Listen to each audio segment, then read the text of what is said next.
Buying silver is one thing, but how and where you store it is an important factor as well.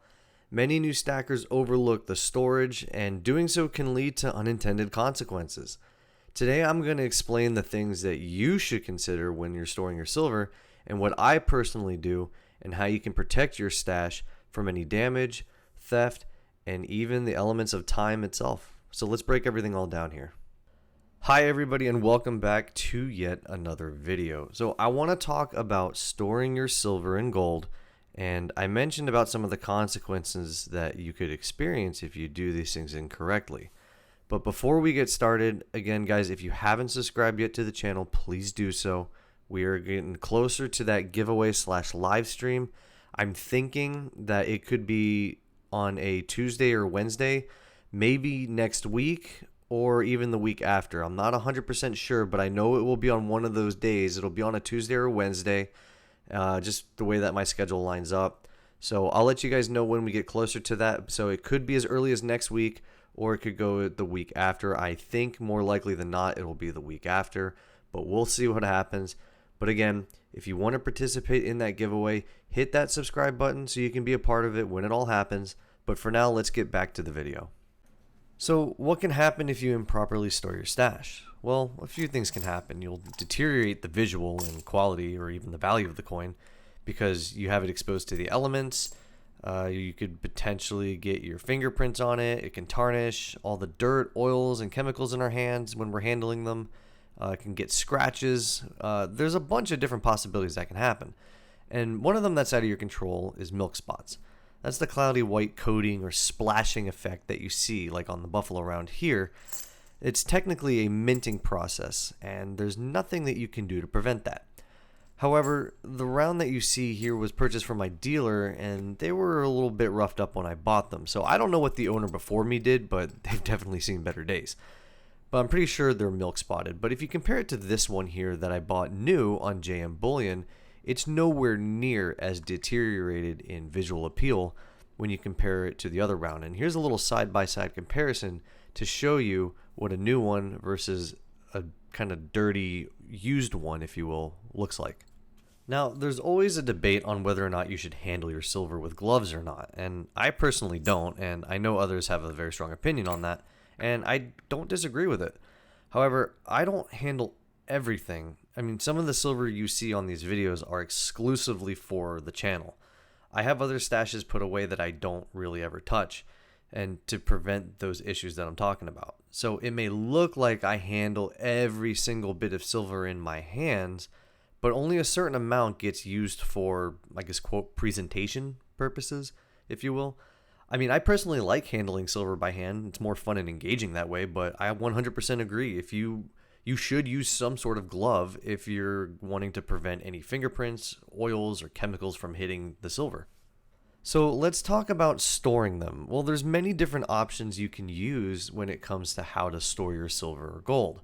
The most popular form, if you have silver coins or rounds, are these tubes like you see here. Each sovereign coin and generic round have some sort of tube that you can put them in that are specifically designed for the dimension of that coin or round.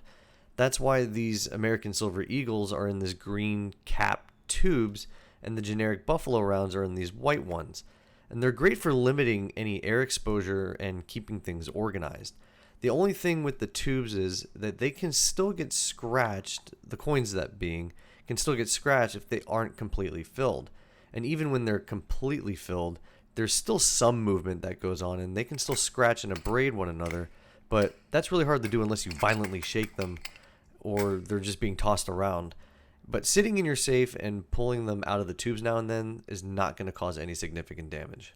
Another option are these capsules. Just like the tubes, there are capsules that are specifically designed for the dimension of the coin that you're looking to protect. Just like you see here with this Germania round, this is great for protecting, again, from air, moisture, handling effects, etc. I personally prefer putting anything of numismatic or high premium coin in these capsules. I couldn't imagine stacking buffalo rounds with capsules. I know there are people out there that probably do that, and they do it to protect each and every single one, but I just think that's preference at that point. So it's up to you if you want to do that. A third option is to keep them in these little plastic flips that dealers will put them in typically when you purchase your silver. While it still has exposure to it, it's better than nothing. And it's really meant for short-term use, like during transport or if you're waiting for another tube to come in.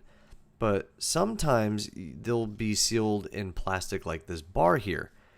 And I wouldn't remove the plastic from the bar. It just provides another layer of protection, the best protection possible. I used to break them off when I first got started stacking, and this bar is pretty much a replica of the first one I got, and it started to tone within like a year of me taking it out of the plastic. So keeping them in their original sealed plastic is definitely the better option for you. So now that you know what you can store them in, let's talk about where to store them, because keeping them protected against the elements is just one factor in this. If you stack silver, you'll know this to be true, is that silver adds up fast, and you'll need to put them in a place that can hold a lot of ounces. A tube is great, but once you start getting into hundreds and hundreds of ounces, it can start to become problematic. And the easiest and most popular place to store them is in a safe. Now, I'm not going to break down which one is the best safe, but you definitely want one that's fire and burglary rated, one that's kind of bolted down, hidden, or in a place that would just be impossible for someone to take or break into with tools. Again, I'm not going to go too much detail with this one, but I encourage you to do your own research on this. Having a safe is obviously going to be one of the many places you're going to want to have your stash put into. On the topic of safes, I even recommend getting a dummy safe filled with fake silver as a diversion tactic from the real stash. If someone's breaking in trying to take your things, they want to get in and out pretty quickly.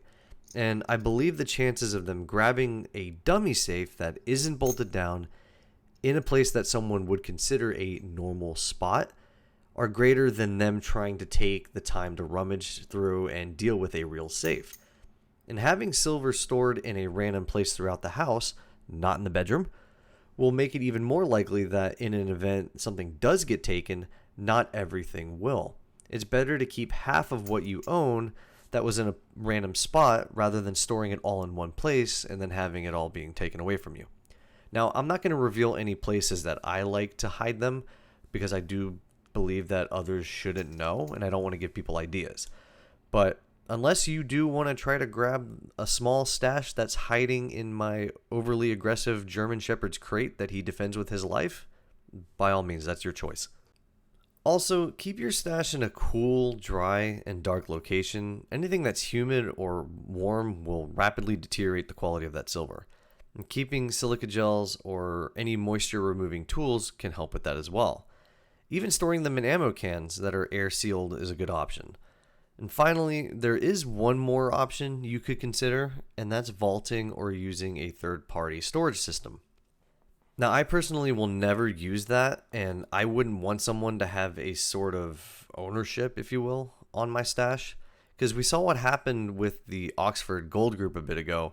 A lot of people lost their savings and investments because they believed their metals were being secured, and they ended up never seeing those precious metals again.